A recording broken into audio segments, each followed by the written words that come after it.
Bonsoir à tous. Et donc alors on fait une rencontre avec Stéphanie Hocher et Pia Peterson sur leur roman Sang d'encre et un écrivain vrai. On va commencer les présentations déjà. Stéphanie Hocher, donc, qui est écrivain critique notamment au Jeudi du Luxembourg et qui collabore à d'autres magazines de temps à autre, sort son 9e roman qui s'intitule Sang d'encre. Elle est éditée chez Buscla, on y reviendra tout à l'heure. C'est une maison d'édition un peu particulière de par sa renommée et sa nouveauté aussi, puisqu'elle est née il y a 2 ans, je crois.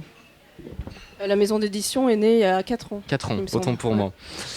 Voilà. Et Pia, donc, qui est une écrivaine d'origine danoise, qui a 8 romans à son actif, principalement chez Actes Sud, et son dernier, Un écrivain vrai, c'est celui dont on va parler ce soir. Voilà, on va faire la présentation des livres, je pense que c'est le plus simple. Après, on passera à quelques questions, il y aura des lectures. Et ensuite, ce sera à vous de poser des questions si vous en avez. Donc, n'hésitez pas à intervenir, même en cours de débat, c'est pas un souci. On commence avec Stéphanie pour Sang d'encre, donc publié aux éditions des Buscla. Ce roman est un roman un peu à part, un pas de côté, comme l'annonce la 4e de couverture. Stéphanie nous expliquera exactement pourquoi par rapport à la maison d'édition. Il s'agit de l'histoire d'un homme qui décide de se faire tatouer après une visite en Italie dans un musée d'antiquité. Il décide de se faire tatouer une phrase en latin, une locution latine. Alors, excusez-moi pour la prononciation, tu me corrigeras si besoin. Vulnerante omnes ultima necat. Comme j'ai jamais écouté de vrai latin parler latin, je peux pas contrôler. Voilà, bon. On va le traduire en français, ce sera plus simple. Toute blesse, la dernière tue. C'est bon, tout le monde a entendu ? C'est ok. Donc c'est un lien avec le temps qui passe, puisque cette citation est gravée sur un cadran solaire. Et il décide de se faire tatouer cette locution sur le plexus solaire. Cadran solaire, plexus solaire. Tu reviendras dessus si c'est une symbolique particulière pour toi. Puisque ce personnage est aussi dessinateur pour un tatoueur qui s'appelle Dimitri, qui est un personnage très particulier, très énigmatique, et qui est une sorte de star dans le milieu du tatouage, on peut dire ça comme ça. Voilà, très reconnu pour son travail de tatoueur. Malheureusement, ou heureusement, je ne sais pas, pour le narrateur, son tatouage va s'effacer au fur et à mesure. Il y a une partie qui disparaît. Une partie du tatouage s'efface. En fait. Tout à fait. C'est la dernière phrase qui reste. Il restera la dernière tue. Voilà. Et donc cette couleur qui est aspirée presque dans le sang va entraîner chez lui différents symptômes, tant dans sa vie personnelle que sur sa relation avec les autres et sur sa vision de sa propre vie. On peut résumer ça comme ça ? Oui, c'est-à-dire qu'à partir du moment où il ne reste que ce bout de phrase, il va se demander quel est le sens de ce pronom, ce « elle tue », qui en latin donc, signifie la dernière heure. Mais à partir du moment où il l'a sur le corps, il s'interroge et il se dit en fait, qui va me tuer exactement ? Qui est ce « elle » qui va avoir ma peau ? Donc dans les deux sens. Bien joué. Et je voulais dire un truc et je viens de me perdre. C'est pas grave. On revient dessus juste après. On fait un petit. On va peut-être lire juste l'incipit du roman, peut-être. Je m'en occupe. Voilà. Donc il faut ça. Je peux raconter une petite anecdote personnelle sur le tatouage. Bon, il se trouve que Stéphanie m'a parlé de ce roman avant sa publication, et à titre personnel, je rêvais de me faire tatouer. Elle m'a dit, tu attends que je le publie avant de te lancer. On sait jamais si tu changes d'avis. Bon, je n'ai pas changé d'avis en l'occurrence, c'est fait. Mais c'était intéressant de savoir un peu à quoi m'attendre. Et ça faisait un petit peu peur au début. Je vous lis l'incipit. Effet de mode, bracelet tribal, étoile, patronyme, Beckham, Scarface, soprano. Lettre chinoise dans le cou, évitez le coup si c'est une première fois. Pistolet, liner, shader, magnum. Machine bruyante ou silencieuse. Encre, qualité des noirs. Pigment d'encre. Noir dense, la rareté justifie le prix. Capsule d'encre. Gants, détol, alcool, cellophane. Sur le ventre, envie de vomir. La sensibilité des côtes empêche de penser. Malléole, clavicule, plexus, coude et aisselle, douleur mémorable. La sensation qu'un ongle, lentement, vous griffe. La brûlure évoque un objet célèbre et inoxydable, instrument d'une précision tranchante, le scalpel. Le plus pénible est le remplissage, la coloration point par point de l'espace entre deux traits. Il est conseillé de ne pas être à jeun.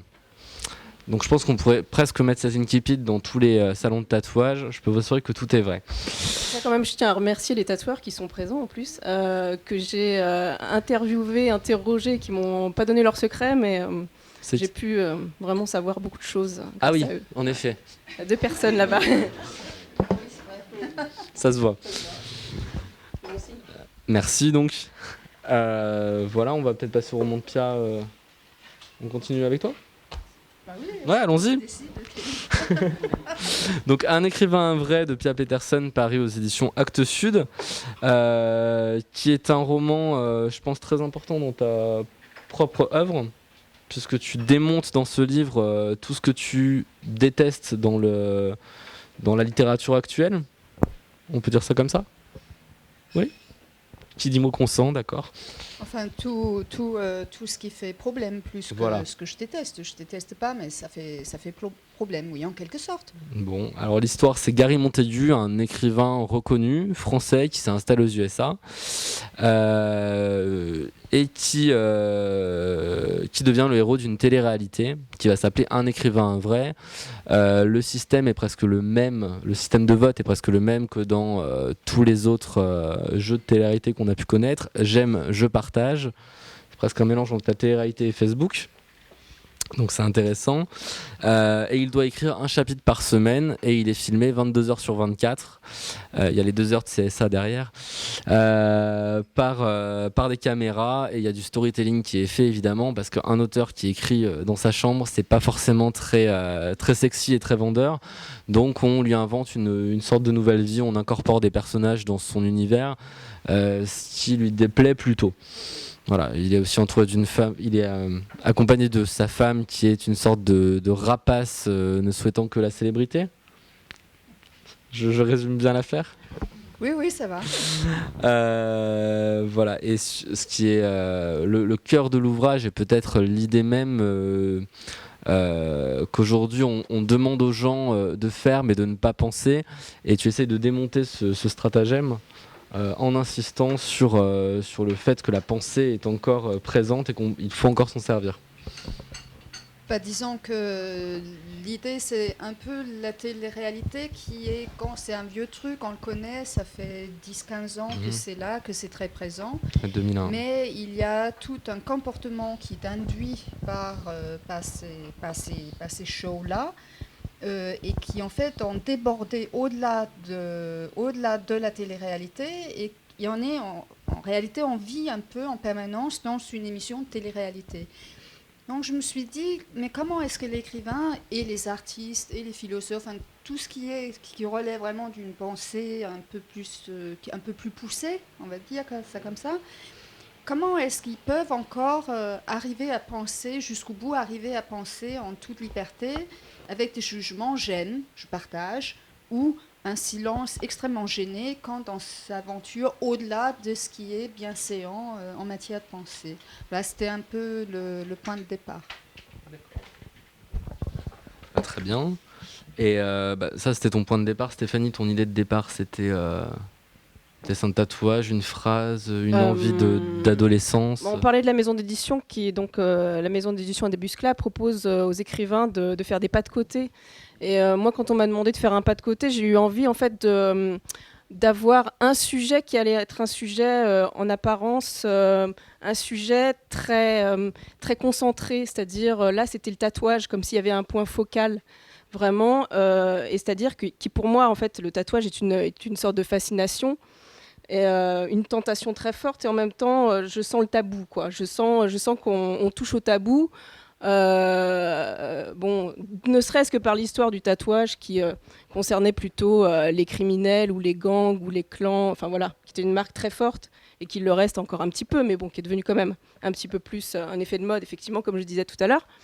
Mais en fait, je voulais vraiment m'intéresser en particulier à ce enfin, à ce thème-là et creuser parce que voilà, je sentais que chez moi ça avait ça sonnait d'une certaine façon, c'est-à-dire que ça me tentait, ça me faisait peur et je sentais qu'il y avait autre chose, il fallait gratter quoi, et que derrière il y avait quelque chose que je sentais un petit peu vertigineux, c'est-à-dire que c'était une histoire des traces, de ce qu'on laisse derrière soi, de aussi le point de contact entre le corps et l'esprit, ce qui me paraît en même temps me troublait beaucoup, c'est que je me dis que pour moi, si j'avais quelque chose sur le corps comme ça, qui avait un sens particulièrement fort, jusqu'à quel point ça allait toucher mon destin, quoi, jusqu'à quel point ça allait me concerner moi, et jusqu'à quel point ça allait peut-être orienter ma vie, etc., et éventuellement décider pour moi, quoi. Voilà, je pensais à des textes voilà, où les narrateurs peuvent devenir tellement obsédés, fascinés par un objet. Par exemple, il y a un texte de Maupassant qui s'appelle La chevelure, où un homme trouve donc des cheveux de femme dans un tiroir et devient totalement fasciné, obsédé par cette chevelure. Il ne peut plus la quitter, il devient complètement fou, il faut l'enfermer. En fait, avec le tatouage, j'ai voulu en fait raconter cette sorte de conte, un conte un peu contemporain autour d'une fascination qui allait emmener mon personnage aussi très loin. Bien que, en fait, l'histoire, je l'ai découverte en même temps en l'écrivant, au fur et à mesure, quand même.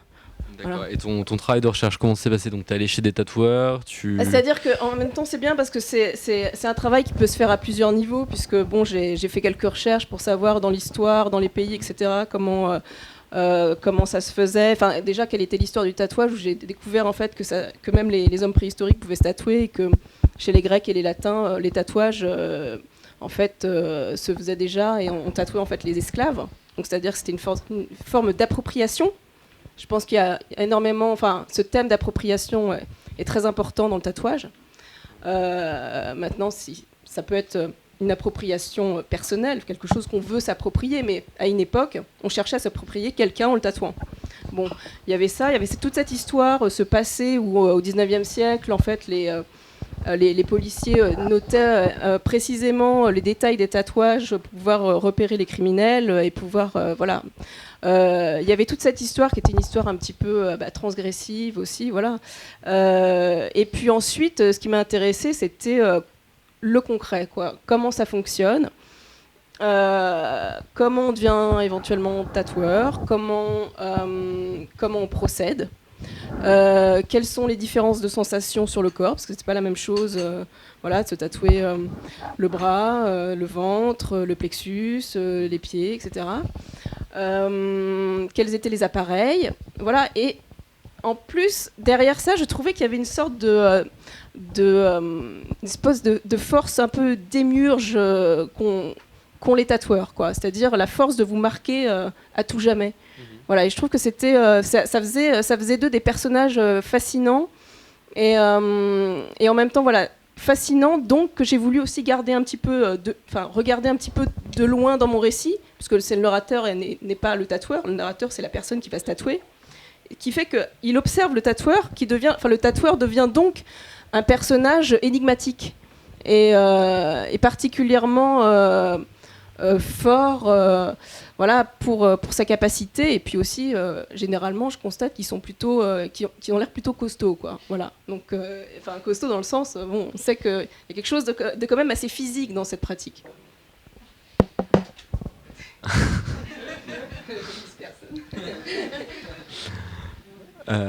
Écoute, très bien. Pia, peut-être, il y a eu peut-être un déclic, toi, qui t'a poussé à écrire ce livre? Une anecdote qu'on t'a racontée, je crois que ça a commencé dans les conversations que tu avais avec des écrivains sur... Non, ça a commencé dans mon rapport aux éditeurs, en fait. Rapport aux éditeurs, rapport à tous ceux qui lisent des bouquins, en réalité, hein, que ce soit éditeur, que ce soit lecteur, ou tous, hein, les rapports aussi avec des journalistes, etc. Et tout ce que chacun peut dire sur un roman qui est tout fait, qui est prêt, qui est là sur la table, et qui viennent dire mais pourquoi il n'y a pas eu ceci dans le livre, pourquoi il n'y a pas cela, etc. Et puis du coup je me rends compte que ça fait énormément d'exigences sur un seul livre, et qu'en fait on ne voit plus du tout le produit fini comme étant un produit fini. Donc je renvoie un petit peu à la trace tout à l'heure avec Stéphanie. Le livre fini, enfin là en papier, il n'est plus modifiable, il reste comme ça à tout jamais. Et puis on sait bien qu'il y a des livres qui ont vécu 3, 4, 600 ans et qu'on retrouve encore aujourd'hui, qui sont des très vieux livres. Maintenant, et dans l'esprit de tout le monde, les livres numériques qui sont modifiables à tout jamais aussi, enfin tant qu'il y a des ordinateurs. Donc je me suis dit quand même, quelle est la part de... Qu'est-ce qu'on peut encore faire là-dedans ? J'ai jeté un coup d'œil sur les réseaux sociaux auxquels je participe complètement.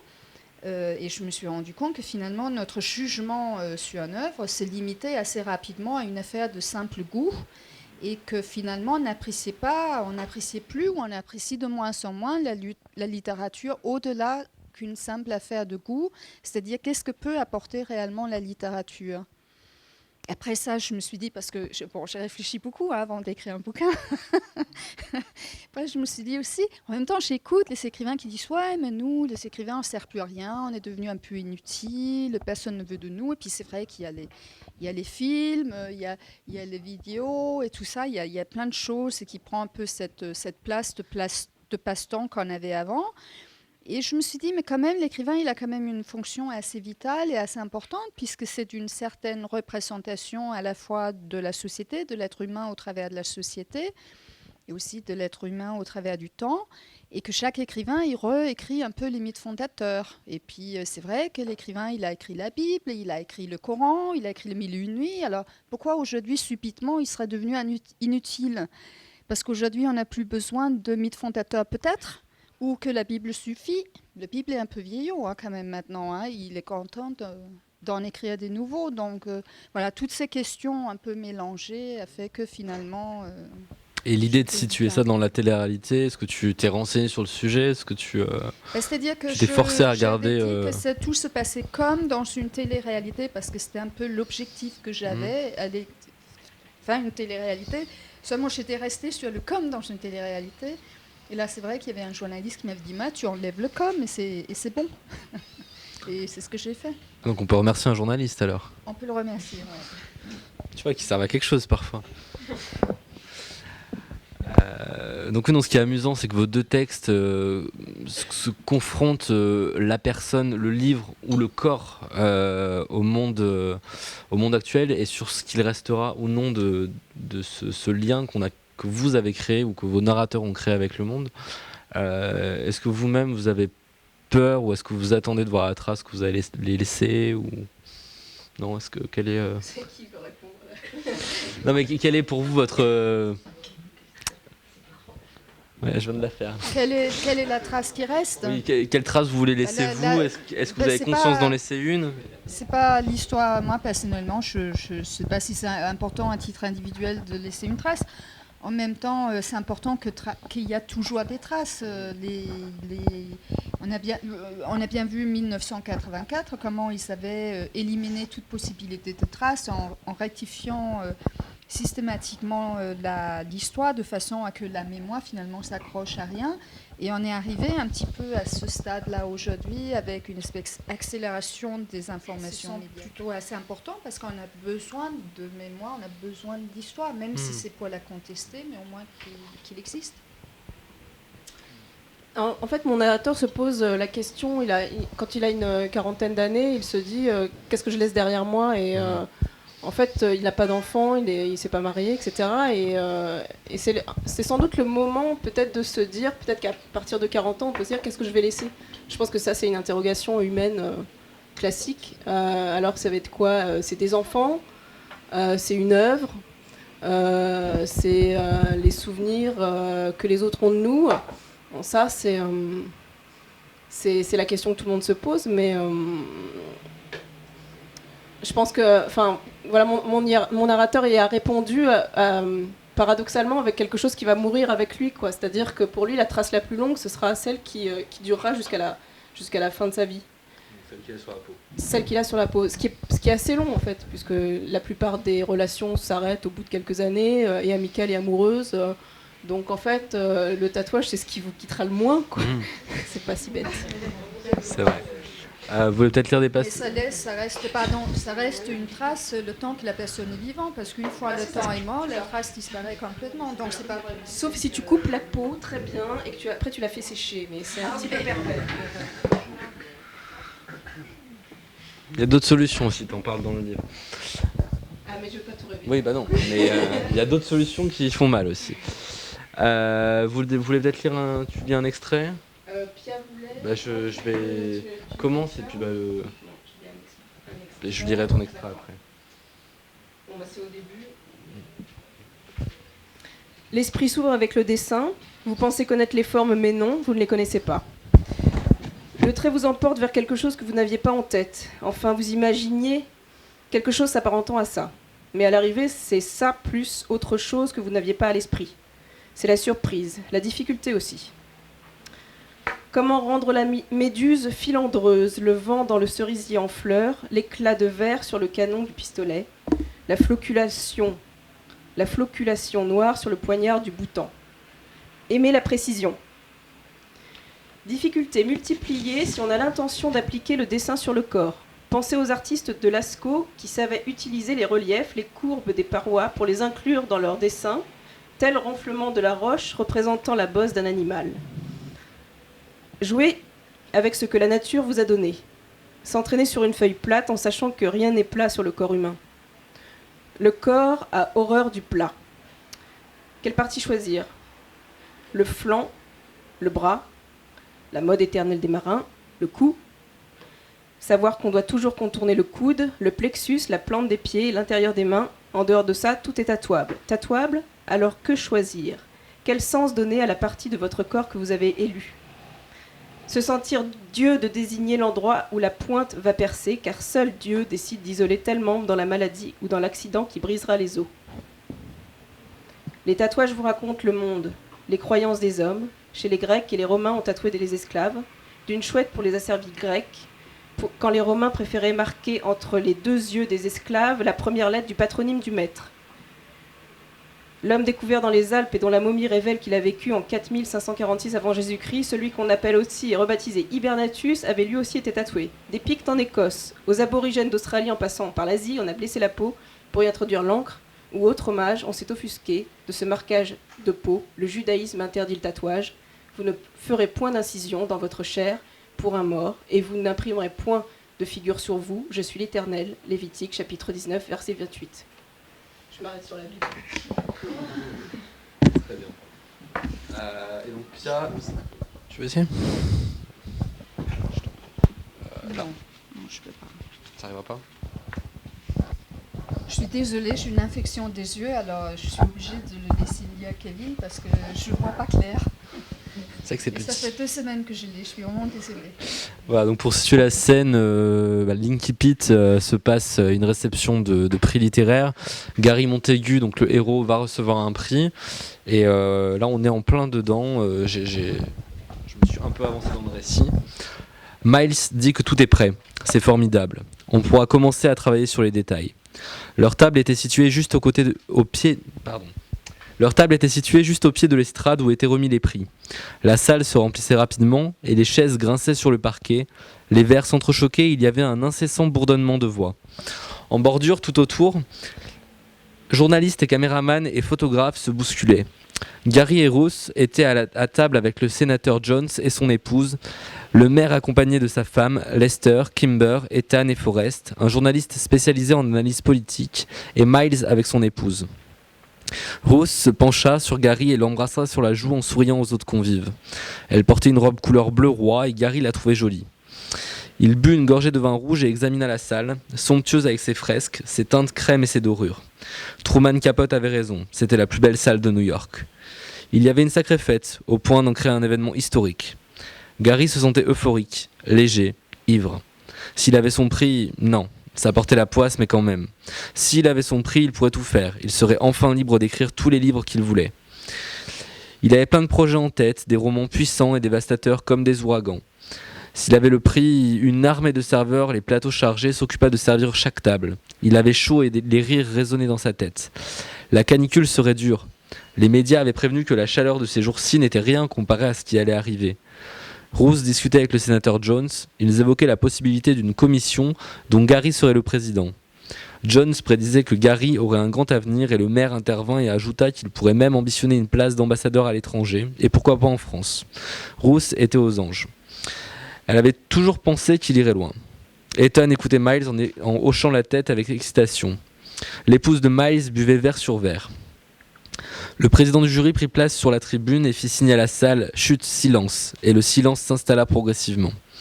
Avec les parrains de la cérémonie, un écrivain et un acteur, il présenta le jury et commença la distribution des prix, en résumant pourquoi ce livre avait eu tel prix, et sous les applaudissements, le lauréat montait sur la tribune, balbutiait quelques remerciements et redescendait avec sa récompense, une médaille et un chèque en arborant un large sourire. Gary avait le ventre serré, c'était sûrement une crampe et sa gorge était sèche. Il l'avait, il ne l'avait pas, bon sang. Il faisait vraiment trop chaud. Il desserra sa cravate et ouvrit le col de sa chemise. Le prix du roman. Son cœur s'arrêta, puis non, pas complètement. Il battait toujours. Il cognait même très fort, et puis un nom fut donné. Il n'avait pas saisi, non, ce n'était sûrement pas ça. Bon Dieu, c'était bien ça, il avait bien entendu. Son nom avait été mentionné et sa femme lui prit le bras et le serra. Non, il n'avait pas bien entendu. Ça ne pouvait pas être lui. Toute la salle le dévisageait et les caméras et les appareils photo pointèrent tous dans sa direction. Si, c'était lui. Il avait eu le prix. Le monde s'évanouit lentement pour le laisser dans une brume opaque. Sa femme lui attrapa le bras et le secoua. « Vas-y, lève-toi, va chercher ton prix. » Le sénateur Jones sourit et lui montra ses 2 pouces tressés. Si, c'était lui, on avait dit son nom, il avait le prix. Hésitant, Gary se leva, ses jambes vacillèrent, il inspira, se reprit et monta les marches et se retrouva face à un acteur connu. Il aurait voulu lui dire bonjour, quelque chose d'approprié, mais il ne se souvenait plus de son nom. C'était qui déjà ce petit acteur avec le nez pointu et un air de baroudeur? Puis le président du jury parla et l'acteur lui sourit et lui tendit une statue en bronze et toute la salle applaudit. Voilà. Donc, voilà. Et donc tu veux oui, exact. Donc bon, alors là on est encore au début de l'histoire et après ça on va lui proposer donc une télé-réalité. Est-ce que tu peux nous parler un peu de sa réaction face à cette demande, la réaction de sa femme, puisque tu as quand même 2 personnages qui sont diamétralement opposés sur la façon qu'un écrivain a de se comporter à la télévision ou pour ce type d'émission? Disons que Gary il accepte la télé-réalité pour les meilleures raisons du monde. Il a beaucoup de bonnes intentions. Il se dit je vais amener la littérature auprès des gens qui ne lisent pas souvent, je vais en faire des lecteurs. Le but étant qu'il y a plein de lecteurs partout, des gens qui veulent se cultiver, s'enrichir, parler d'un tas de choses intelligentes et tout ça. Donc ça, c'était vraiment son désir le plus profond. Son épouse, elle ne voyait pas tout à fait les choses sous cet angle-là, et c'est vrai qu'elle voit plutôt tout le public qui puisse toucher, les gens connus qui va côtoyer, connaître davantage. Enfin, elle est un peu plus... enfin, on dit bling-bling, c'est ça, après notre président. Donc, l'ancien, je veux dire. Et donc... T'es inspiré d'eux? Et donc, non.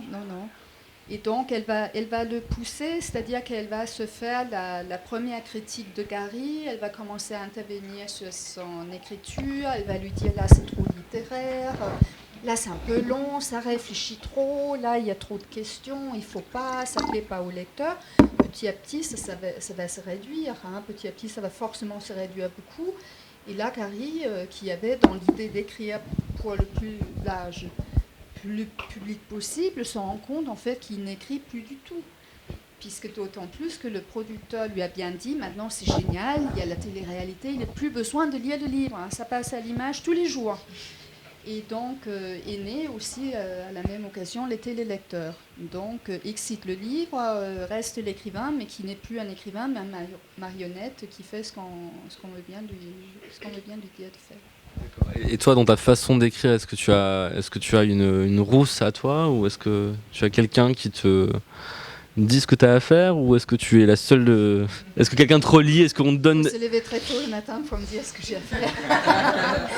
Il faut même jamais se coucher. Non, j'ai personne. Non, mais je me suis bataillée beaucoup pour rester fidèle à ce que j'ai écrit et fait, tout en étant très critique. Hein. J'absorbe tous les réflexions qu'on me fait, je les utilise pas forcément, sinon je ne pourrais pas écrire, c'est évident. Il y a beaucoup de voix qui intervient sur un écrit, même quand il est fini.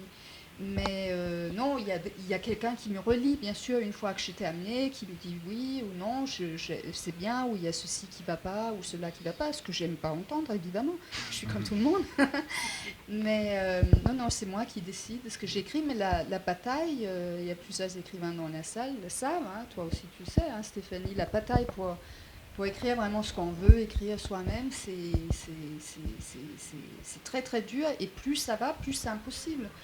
On est un petit peu à l'aube de la fin d'un certain type d'écrivain qu'on connaît bien, quoi. On rêve toujours de l'écrivain qui revient, qui est prêt à se battre, à donner toute sa vie pour l'écriture, comme on l'avait autrefois. Mais malheureusement, le contexte économique rend ça impossible. C'est vrai. Toi, Stéphanie, si tu veux qu'on revienne à ton livre, j'ai noté 2-3 petites choses sur ton personnage, puisque après s'être fait tatouer, il découvre qu'il a une maladie qui commence par un L. On considère que ça peut être la sang qui commence par un L et qui attaque ses globules rouges. Voilà. Bon, on se doute très facilement de ce que c'est. Bah, voilà. Mais quel était le... Pourquoi cette maladie intervient en lien avec la relation qu'il a aux femmes aussi? Il y a toute une histoire autour de... C'est surtout qu'il y a un chassé-croisé entre la disparition du tatouage. Du sang, de l'encre, et la disparition des globules rouges. Donc une disparition de la couleur qui arrive à peu près au même moment. Donc une sorte de chassé-croisé entre sa maladie et son tatouage. Sachant que en fait le narrateur s'exprime à la première personne, donc c'est le point de vue qui est donné au lecteur, c'est le point de vue d'une personne.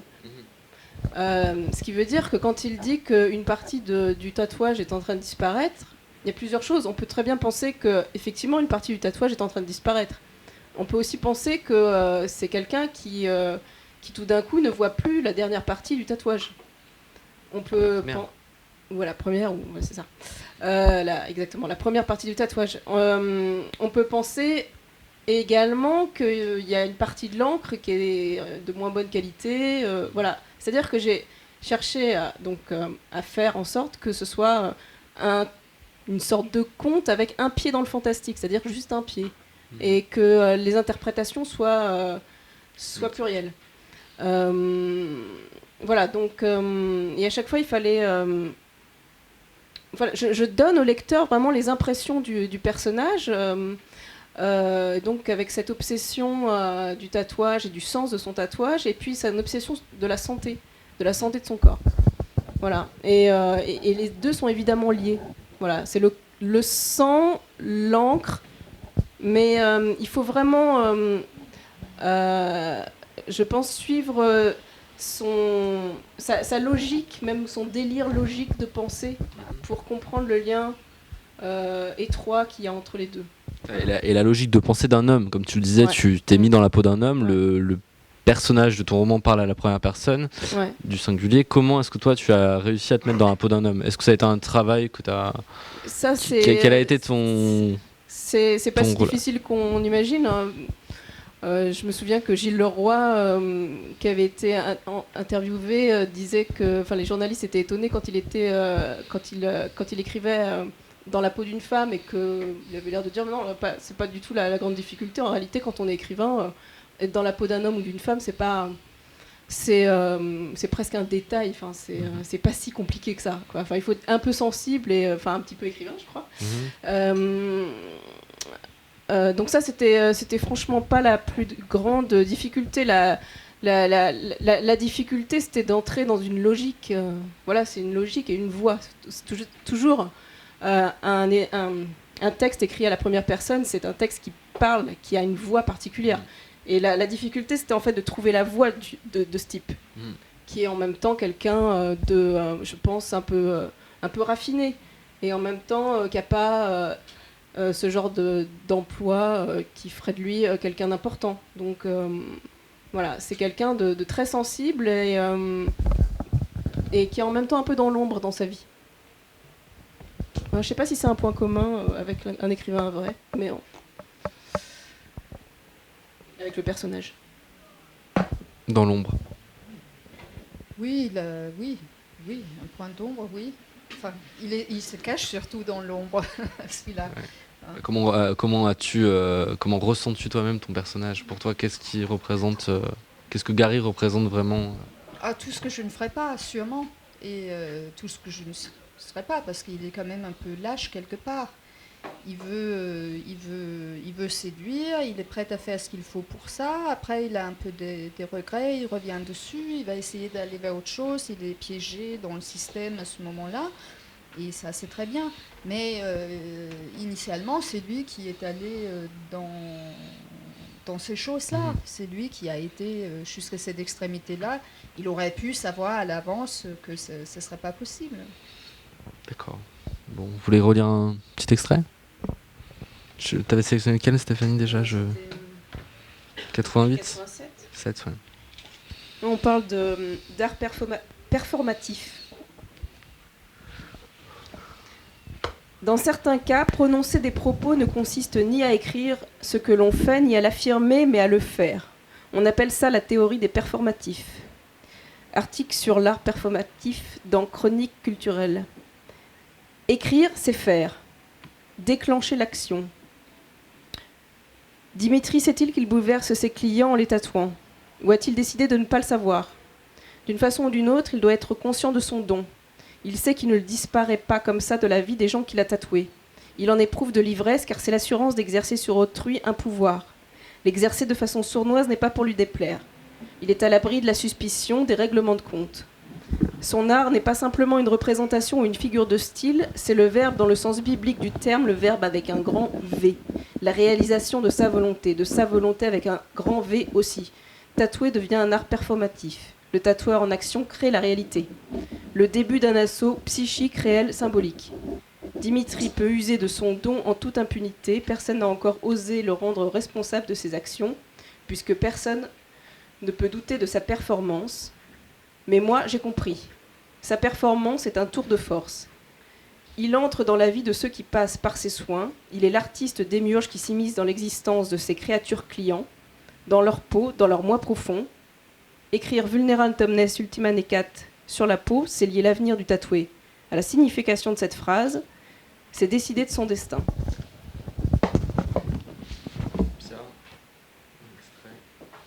Voilà, c'est là. Pardon.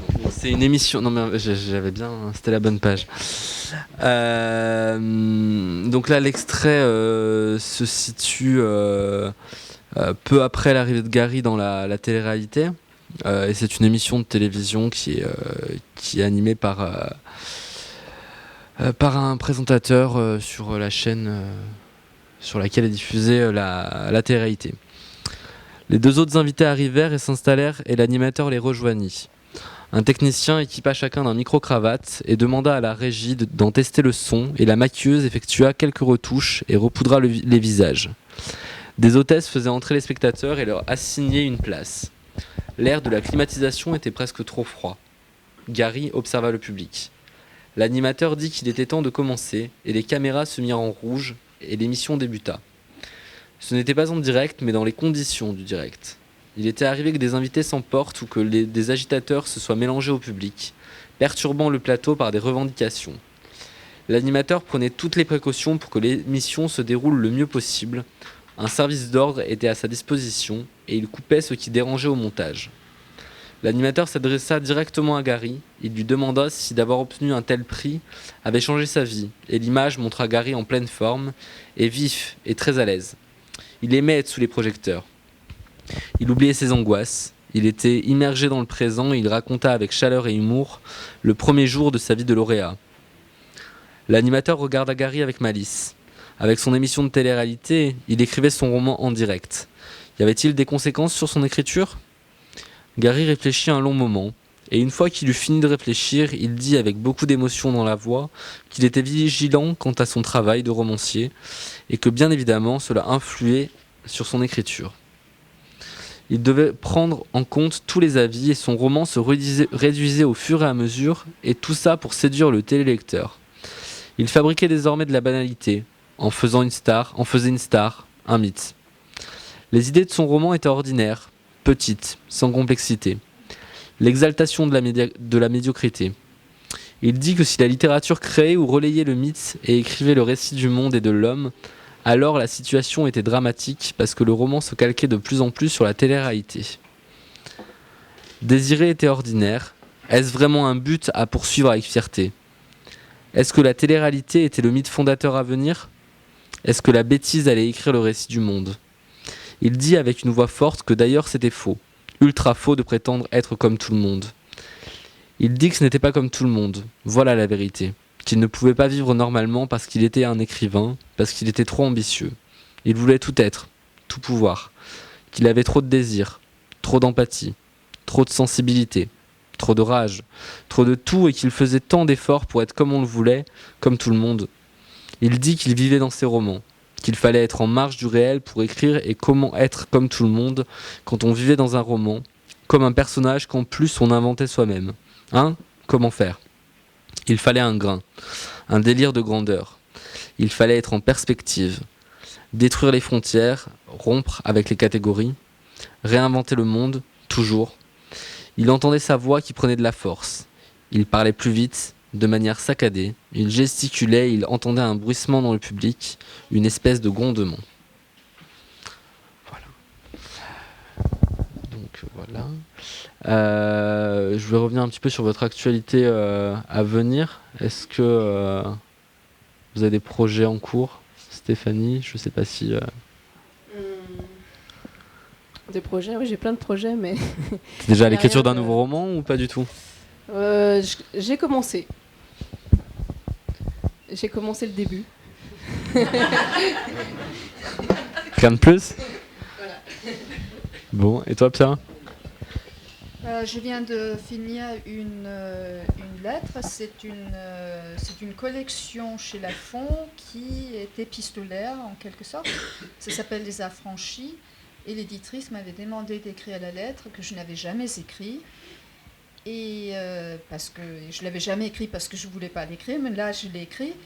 Et c'est une lettre que j'écris à l'homme que je n'ai jamais épousé et où je m'explique sur les conditions de la femme, d'après moi bien sûr. Et ça n'engage que moi. Pourquoi ça risque d'être polémique ? Non, pas forcément. Non, c'est vrai que je parle un peu des choix de la femme et la femme hors maternité et quelles sont les réelles conditions de vie de la femme qui est hors maternité, qui n'est pas dans la maternité. Quelle est la représentation de cette femme-là dans la société ? Si vous ne le savez pas, je peux vous dire, c'est horrible la représentation de la femme qui n'a pas d'enfant. Et savoir que l'épanouissement de la femme passe au travers de la maternité, mais en dehors de ça, il n'y a rien. Donc c'est vrai que j'écris une lettre là-dessus et voilà, c'est de sortir au mois d'octobre. Stéphanie, Je sais pas pour le mien, voilà. Un temps d'écriture, un temps de voyage aussi, je veux un peu voyager. Voilà, t'as de l'actu. Voilà, un petit voyage en Italie pour le précédent roman qui a été traduit. C'est bien. D'accord. Ah oui. Deuxième point commun, vous êtes toutes les deux traduites en Italie. C'est vrai ? Bah oui. Ah, vous venez de réaliser, oui. Tu es traduite toi aussi. C'est un vieux bouquin. Oui, c'est un vieux, mais bon. Voilà. Est-ce que vous avez des questions ? Oui. À propos du roman, je suis tout à fait d'accord sur le fond avec ce qu'il y a décrit. C'est pour ça que je l'ai intéressé, intéressé bien évidemment. Et je l'ai acheté pour... Excusez-moi, Annie. Et le plaisir, entre autres, c'est de découvrir l'écriture d'un vrai écrivain et ce qu'il peut apporter de plus par son écriture.